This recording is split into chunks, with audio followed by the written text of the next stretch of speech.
Millones de personas creen en Jesús, millones lo aman, lo veneran, lo siguen.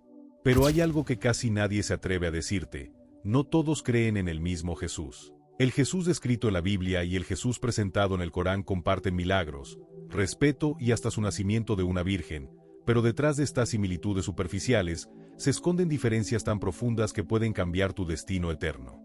Hay detalles cruciales invisibles para la mayoría que marcan la separación entre un Jesús divino que salva y un Jesús humano que simplemente señala el camino. A lo largo de este video, vas a descubrir las 7 diferencias esenciales que separan al Jesús del cristianismo del Isa y del Islam, y entender por qué conocerlas no es opcional, sino vital para quien busca la verdad.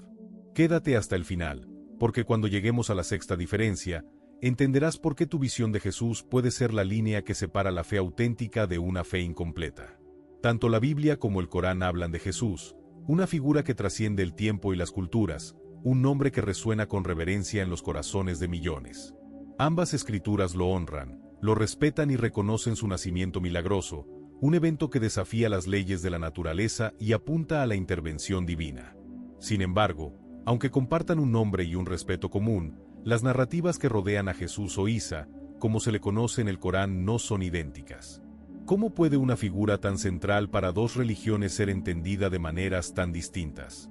¿Qué nos dicen estas diferencias sobre la fe, la identidad y el propósito de la humanidad? Hoy, emprendemos un viaje para explorar las 7 diferencias fundamentales que separan al Jesús de la Biblia del Jesús del Corán, profundizando en sus implicaciones teológicas, históricas y espirituales, con referencias bíblicas y coránicas que iluminen el camino.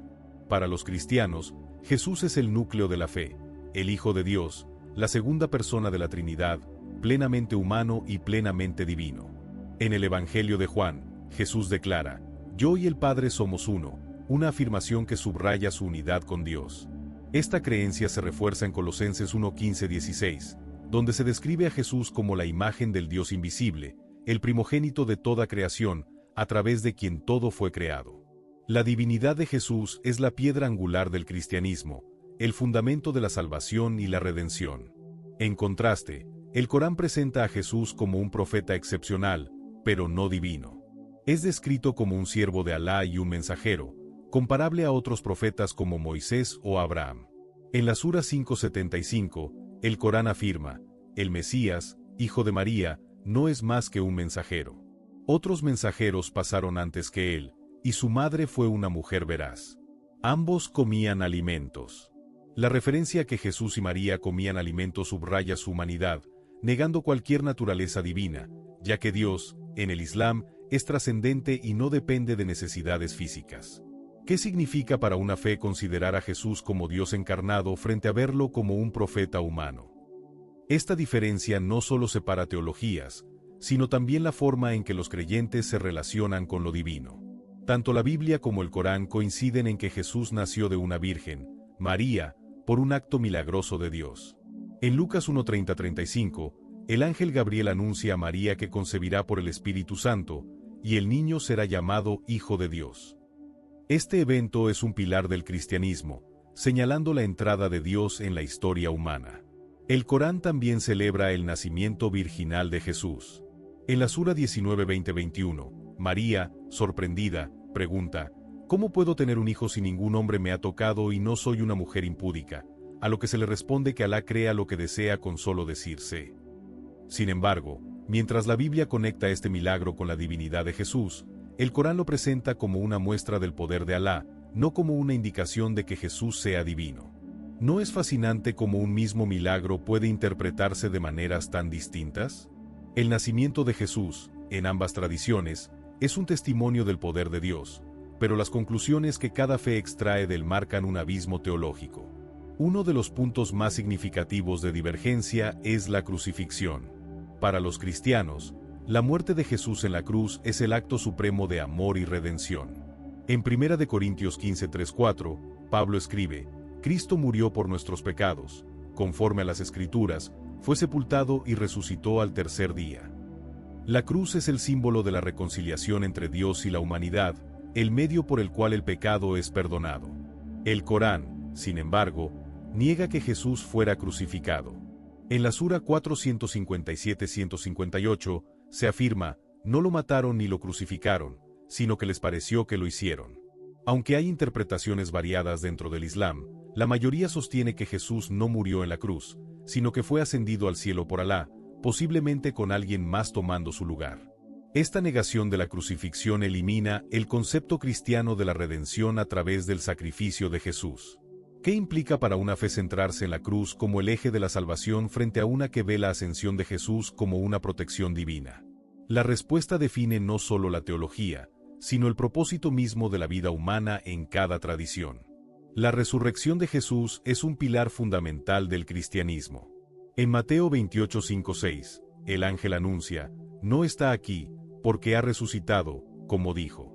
La resurrección valida la divinidad de Jesús, su victoria sobre la muerte y la promesa de vida eterna para los creyentes. Sin la resurrección, como dice Pablo, vana es nuestra fe. En el Islam, dado que la crucifixión es negada, no hay resurrección en el sentido cristiano.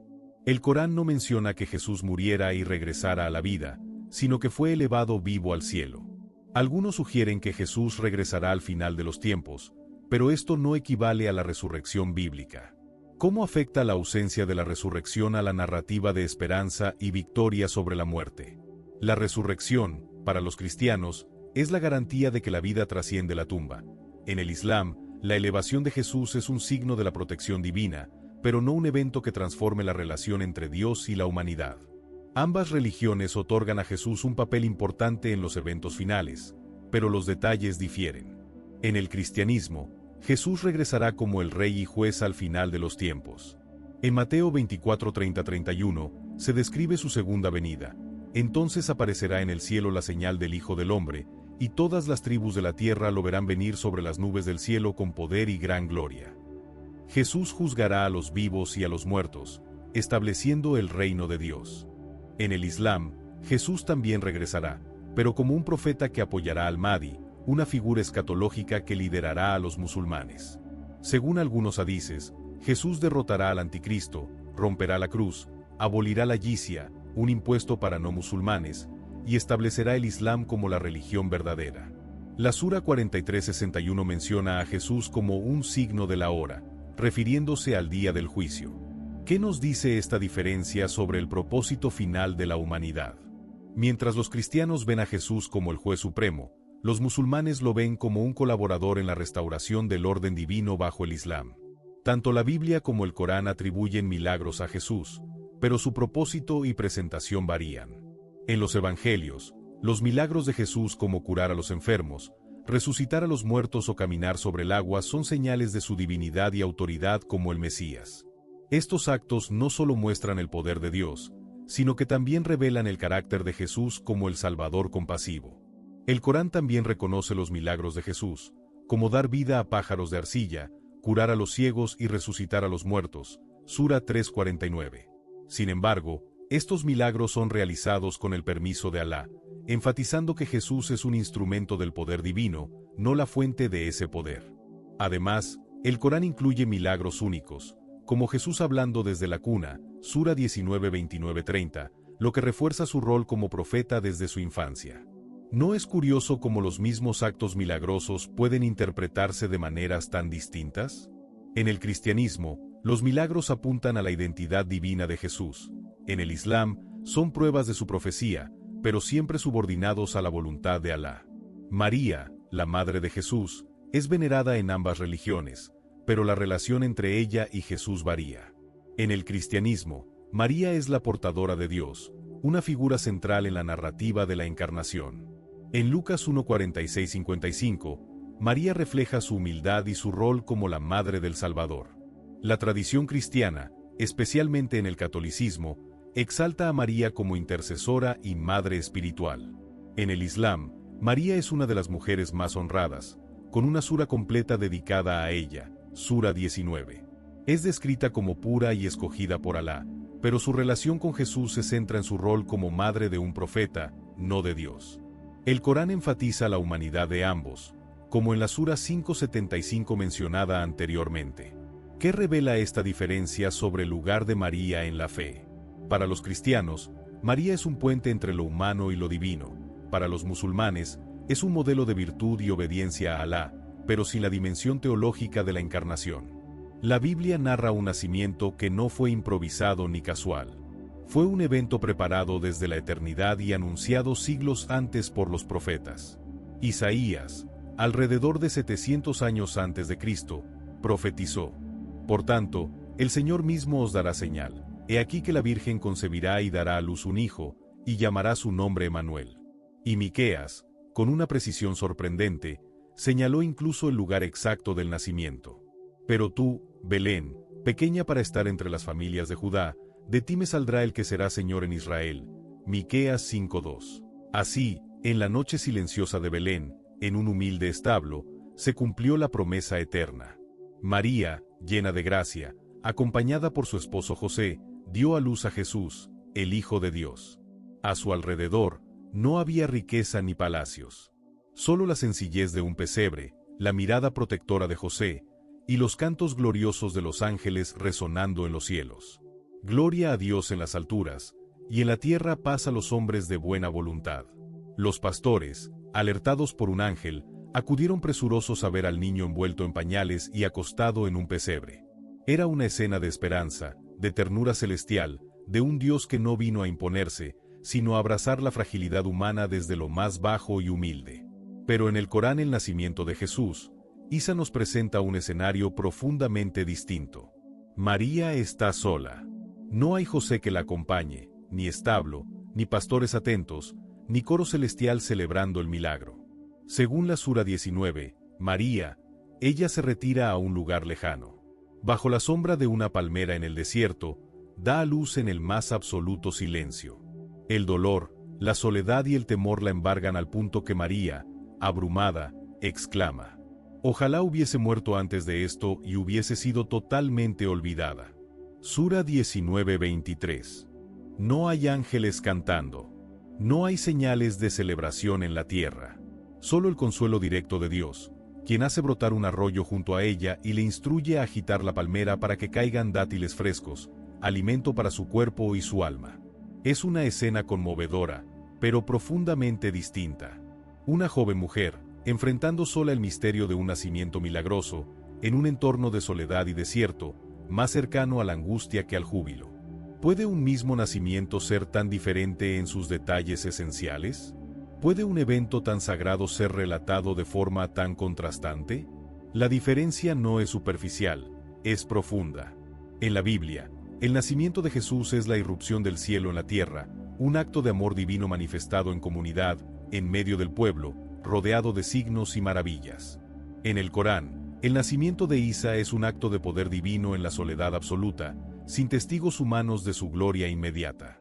¿No es acaso significativo que el Evangelio de Lucas subraye la presencia de testigos humildes, los pastores, y luego la visita de sabios extranjeros, los magos que reconocen en el niño al Rey de los judíos? Mateo 2:2. ¿No revela esto un mensaje de esperanza accesible a todos, pobres y ricos, sabios e ignorantes, cercanos y lejanos? En contraste, el relato del Corán resalta el aislamiento de María, su dolor, y una manifestación divina sin comunidad alrededor. ¿Qué nos dice esto sobre la naturaleza del Dios que se revela? ¿Un Dios lejano que actúa desde el cielo, o un Dios que se hace uno de nosotros y camina entre nosotros? Juan 1:14. ¿Quién es Jesús? Una pregunta que ha resonado a través de los siglos, dividiendo caminos, creencias y destinos eternos. Para el cristianismo, la respuesta es clara, firme, luminosa como la aurora. Jesús es Dios hecho carne. El Verbo eterno que existía antes de toda creación, que no tuvo principio ni tendrá fin. En el principio ya existía el Verbo, y el Verbo estaba con Dios, y el Verbo era Dios. Juan 1:1. Jesús no es simplemente un hombre sabio, ni un maestro iluminado, ni siquiera un profeta extraordinario. Él es el Alfa y la Omega, el principio y el fin. Todo el universo converge en él. Cada promesa de las Escrituras, cada suspiro de la humanidad caída, encuentra su respuesta definitiva en Cristo. Y el Verbo se hizo carne y habitó entre nosotros, lleno de gracia y de verdad. Juan 1:14. Él no vino simplemente a enseñar una mejor moral o a reformar una religión antigua. Vino a reconciliar al hombre con Dios, a ofrecer su propia vida en rescate por muchos. Marcos 10:45. ¿No es asombroso pensar que el Creador de todo se haya hecho criatura, que el infinito haya elegido un vientre humano para habitar? Sin embargo, para el Islam, la perspectiva es radicalmente distinta. Afirmar que Jesús es Dios no solo es un error, sino una blasfemia de la más alta gravedad. El Corán reconoce a Jesús Isa en árabe como un profeta puro, un siervo elegido de Aya, nacido milagrosamente de María, pero estrictamente humano. No es Dios. No es el Hijo de Dios. No es parte de una Trinidad. El Corán declara con contundencia: Aya no ha engendrado, ni ha sido engendrado. Sura 112, 3. Para los musulmanes, atribuir a Jesús la divinidad es cometer shirk, el peor de los pecados. Es abrir una brecha infranqueable entre el Creador y la criatura. ¿Puede entonces uno mismo ser, para unos, el centro mismo de la salvación, y para otros, una piedra de tropiezo? Las escrituras cristianas son categóricas. Jesús no se presentó como un maestro más. No se limitó a transmitir un mensaje ajeno. Él afirmó: el que me ha visto a mí, ha visto al Padre. Juan 14:9. Antes de que Abraham existiera, yo soy. Estas declaraciones no dejan espacio para la neutralidad. Los líderes religiosos de su tiempo entendieron perfectamente lo que Jesús decía y por eso quisieron apedrearlo, acusándolo de blasfemia. Si Jesús no es Dios, entonces habría sido el mayor de los engañadores o un loco. Pero si es quien dijo ser, entonces merece no solo nuestra admiración, sino nuestra total entrega. ¿Quién es Jesús para ti? ¿Un profeta admirable, pero lejano, cuya historia se cuenta como una anécdota más en los libros de religión? ¿O es el Señor de tu vida, el Salvador que dio todo por amor a ti? El cristianismo no nos permite verlo de otra manera. Jesús no vino simplemente a enseñar. Vino a salvar, vino a resucitar a los muertos, a sanar corazones rotos, a abrir las puertas del cielo a quienes creen en Él. La fe cristiana descansa sobre esta verdad inquebrantable. En ningún otro hay salvación, porque no hay otro nombre bajo el cielo, dado a los hombres, en que podamos ser salvos. Hechos 4:12. Mientras tanto, el Islam honra a Jesús como un gran profeta, pero lo niega como Dios. La línea divisoria es clara, profunda, definitiva. ¿Puede el mismo Jesús ser todo para unos y apenas un enviado para otros? En la Biblia, Jesús no solo habla con autoridad, actúa con autoridad. No depende de la aprobación humana ni de intermediarios para manifestar el poder de Dios. Su autoridad no es prestada, emana de su propia naturaleza divina.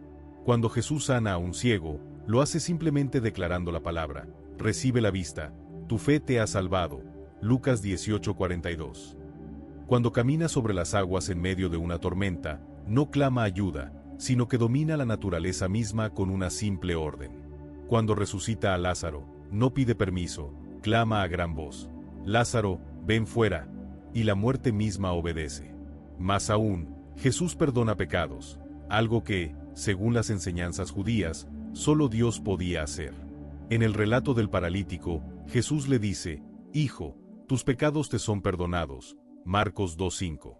Ante el asombro de los presentes, Él reafirma su autoridad divina preguntando: ¿qué es más fácil, decir al paralítico, tus pecados te son perdonados, o decirle, levántate, toma tu lecho y anda? Jesús no pide permiso para actuar, porque Él es Dios encarnado. Su poder fluye de su identidad eterna como el Hijo de Dios. No es un simple mensajero, es la palabra hecha carne, el Alfa y la Omega. Apocalipsis 22:13.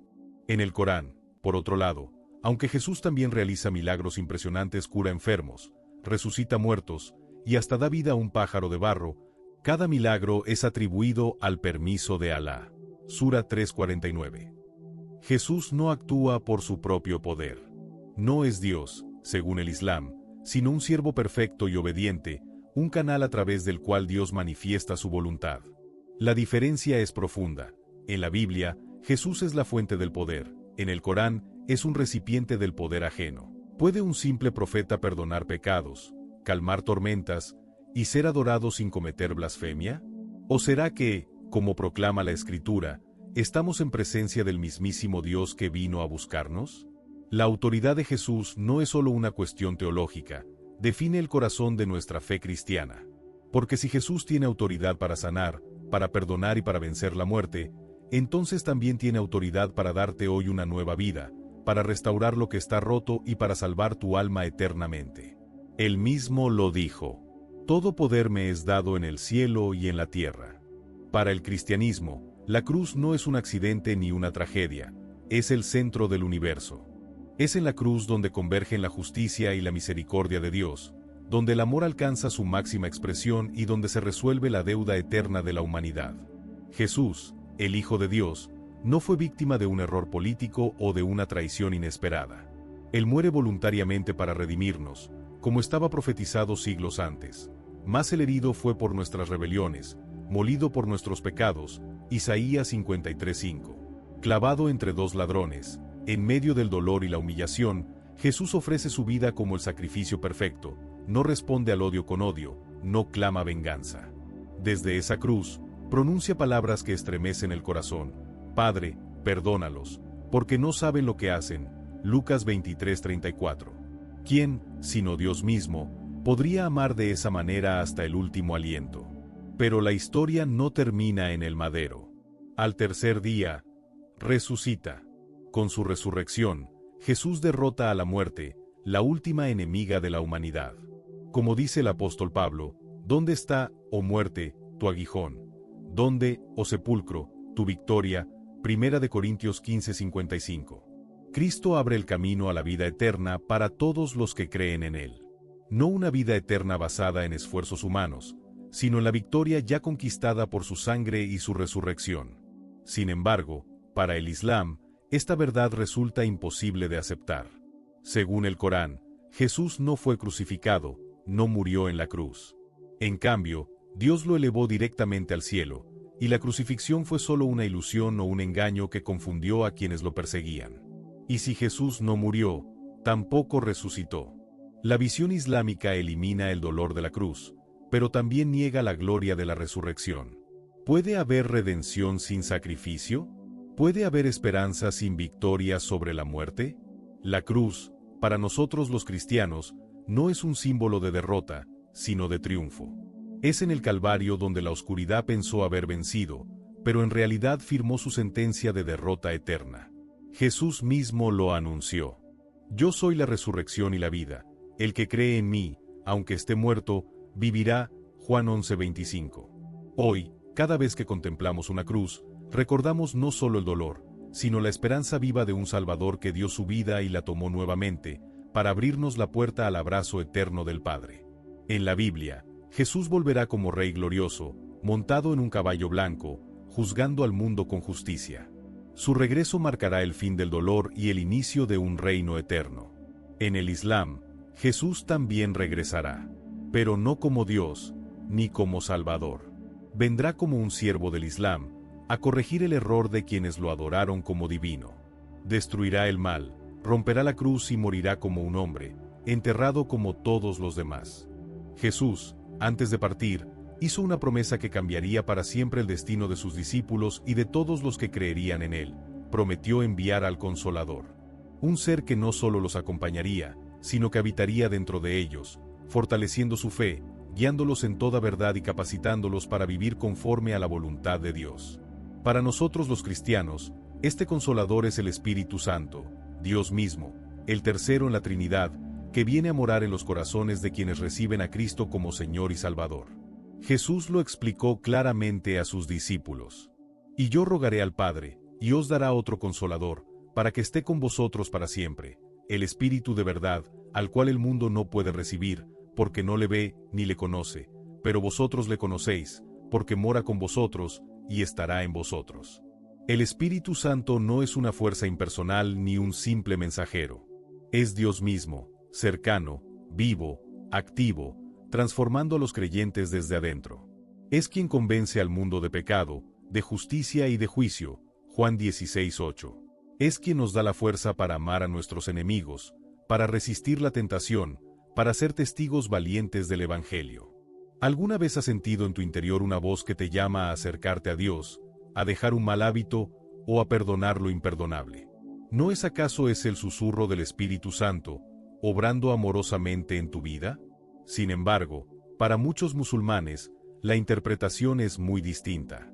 En el Islam, el Consolador anunciado por Jesús no es el Espíritu Santo como persona divina.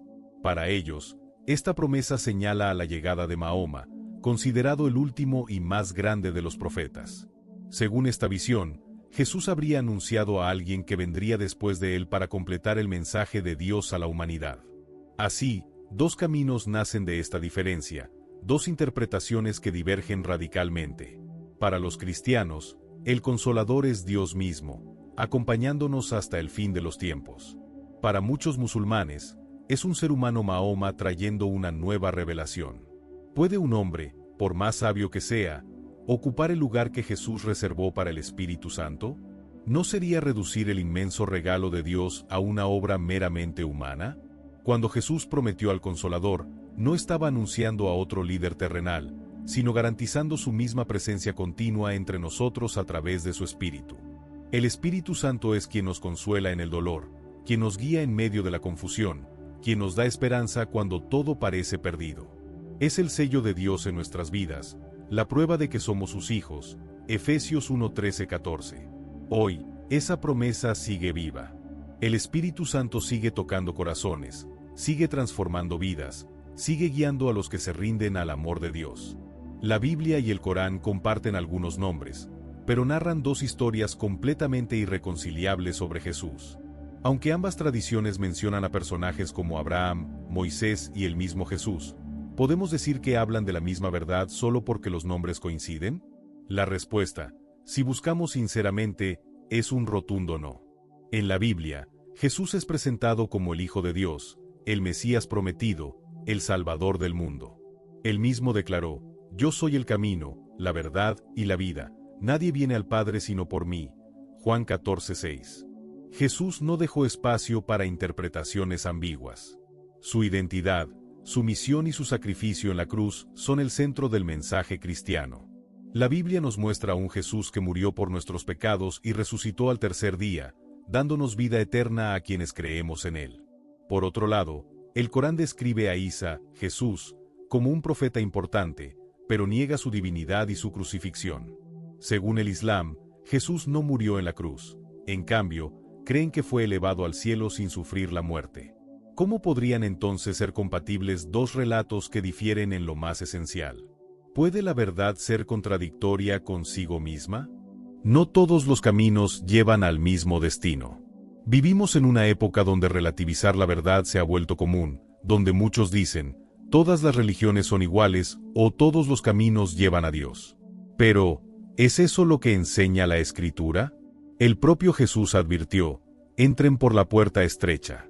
Porque ancha es la puerta y espacioso el camino que lleva a la perdición, y muchos son los que entran por ella. Mateo 7:13.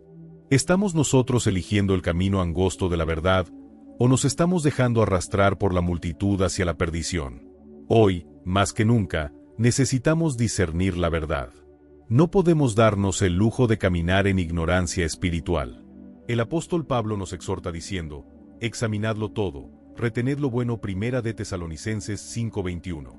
Dios nos llama a investigar, a profundizar, a buscar con un corazón sincero para no ser engañados. No basta con repetir lo que otros dicen, necesitamos ir directamente a las fuentes, comparar, orar y pedir al Espíritu Santo que nos guíe. Piénsalo por un momento. Si dos caminos te prometen llegar a la misma ciudad, pero uno de ellos te aleja cada vez más, ¿no sería sabio detenerte, revisar el mapa y asegurarte de que vas en la dirección correcta? ¿No es aún más importante hacer lo mismo cuando se trata de tu destino eterno? La verdad no cambia según las opiniones. La verdad es una persona, Jesucristo. Y solo conociéndolo a Él podemos conocer verdaderamente al Padre. Por eso te invitamos. Suscríbete, activa la campana y acompáñanos en este camino de descubrimiento y verdad. Cada semana estaremos revelando verdades que han sido ocultas, exponiendo mentiras disfrazadas de luz y fortaleciendo nuestra fe en aquel que es la verdad misma. No camines a ciegas, camina con discernimiento.